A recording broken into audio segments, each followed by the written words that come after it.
Stelios Kouloglou, bonjour. Vous êtes député européen, membre de Syriza, le parti d'Alexis Tsipras qui est au pouvoir en Grèce. Et avant d'être un homme politique, vous êtes écrivain et réalisateur. Alors, au bar de l'Europe, je vous ai servi un radis, parce que vous connaissez l'expression « la Grèce n'a plus un radis » et vous êtes encore obligé de vous serrer la ceinture pour obtenir un nouveau prêt de l'Europe. On a l'impression que ça n'en finira jamais. On vous accorde des prêts pour rembourser les prêts précédents. Ah oui, ça c'est le cas. Les 95% des sommes d'argent qui sont données à la Grèce partent directement. Ils n'arrivent pas pratiquement en Grèce, partent directement pour les créanciers. Alors il s'agit d'un cercle vicieux.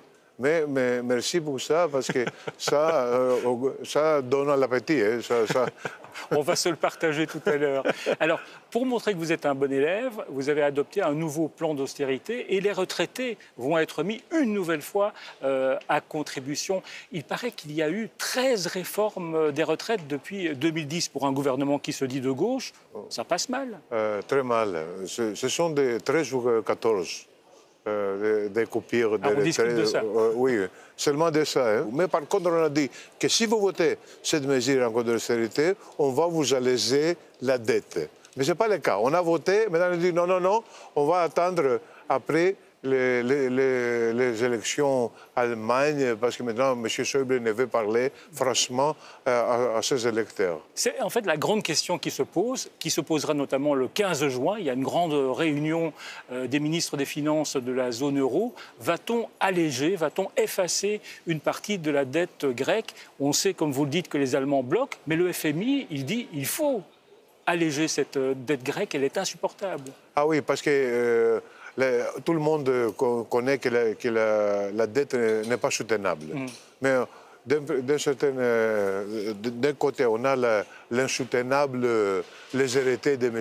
Schäuble, qui ne veut pas suivre, qui ne veut pas honorer les accords qu'on a faits. Le ministre allemand des Finances. Et de l'autre part, on a l'insoutenable austérité des fonds monétaires. Mais qu'est-ce que vous attendez alors de cette réunion du 15 juin? Normalement, ce qu'on nous a déjà promis, une espèce de coupure de la dette, mais on ne le fait pas maintenant parce que l'Allemagne ne veut pas, les fonds monétaires lever, mais les fonds monétaires disent si vous n'allégez pas la dette, alors il faut adopter plus de mesures d'austérité. Alors on se trouve dans des géants qui se battent, et c'est le parti le moins fort qui paye le prix, ça veut dire la Grèce. Stelios Kouloglou, je vous montre une photo. D'un côté, Angela Merkel, votre grande amie, de l'autre côté, Martin Schulz, tous les deux candidats aux prochaines élections. Vous votez pour qui? Pour Martin Schulz, évidemment. Il y a des autres partis, mais s'il y avait une élection à la française présidentielle, j'aurais voté évidemment pour M. Schulz, parce que Mme Merkel, en tant que leader de l'Europe, a échoué. On a le Brexit, on a l'extrême droite qui monte partout, on a l'eurosceptisme. C'est quoi mais elle gagne dans l'Allemagne. Mais est-ce que vous ne faites pas des illusions? Parce que même Martin Schulz, qui est de gauche, on voit bien qu'il hésite à accepter un allègement de la dette grecque parce qu'il sent bien que les Allemands ne vont pas le suivre. Oui, parce qu'il sera attaqué par la droite, qui fait beaucoup de concessions envers les Grecs. C'est pour ça. Mais quand même, je pense que lui, ce n'est pas une question purement grecque, c'est une question européenne. Parce que l'Europe, sous la direction de Mme Merkel, ne va nulle part, à mon avis. Est-ce que Alexis Tsipras est encore populaire aujourd'hui? L'an dernier, il a été élu avec un score stalinien à la tête de son parti. Mais est-ce qu'il n'est pas en train de perdre des plumes quand même? Je pense que dans la société, il a perdu beaucoup d'influence, Alexis, parce qu'il a été forcé d'obtenir des mesures d'austérité qui ne vont pas avec les pratiques et l'idéologie de la gauche. Vous avez raison sur ça, mais quoi faire? Parce que le rapport de force est tout à fait négatif envers le gouvernement grec et aussi avec la Grèce en général. Soit il faut sortir de la zone euro, soit subir les conséquences d'y rester.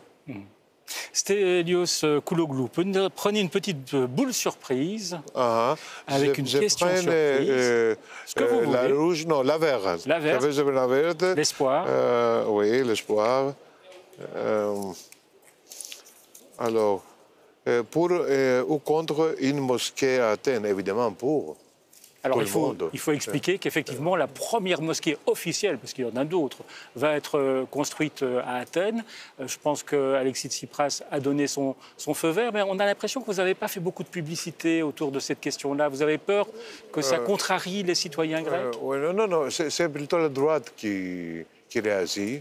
Il ne veut pas de mosquées, chose qui est sans précédent dans toute l'Europe, parce qu'il y a des mosquées partout. On se cache, on cache la tête dans la sable, quoi. Il faut, on a des citoyens grecs qui sont musulmans, ils doivent avoir leur propre lieu de culte. C'est tout à fait normal. Nous sommes pour ça, 100%. Est-ce que la crispation ne vient pas du fait qu'il y a eu quand même des tensions entre les citoyens grecs et des réfugiés qui sont musulmans, qui viennent de Syrie ou d'autres pays? Il y a eu des tensions sur certaines îles.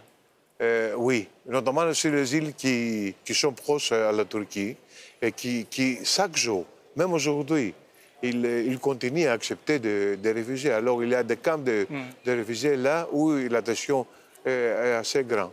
Et on n'a pas eu l'aide promise par l'Union européenne. Vous voyez, il y a moins de spécialistes qu'on attendait, il y a moins de matériel qu'on attendait. Et le principe, la décision sur la relocation de distribution des réfugiés ne marche pas du tout. Ne marche pas du tout. Et personne, chaque pays veut ce qu'il veut, la Hongrie, la Pologne, la Slovaquie, ne prépare un seul réfugié. Alors, si on n'obéit pas aux principes fondamentaux de l'Union européenne, comme c'est l'humanité et tout ça, rien ne se passe. Si on n'obéit pas à une question économique, 0,5% du budget, alors on est puni, on est menacé, on est puni, on doit prendre encore des autres mesures d'austérité, de coupures sur les retraites, c'est ce qui est le cas avec les Grecs. Merci Stelios Kouloglou d'être venu au bar de l'Europe et sera dit, allez, je vous l'offre. Merci beaucoup, je les prends. À cause de l'austérité grecque.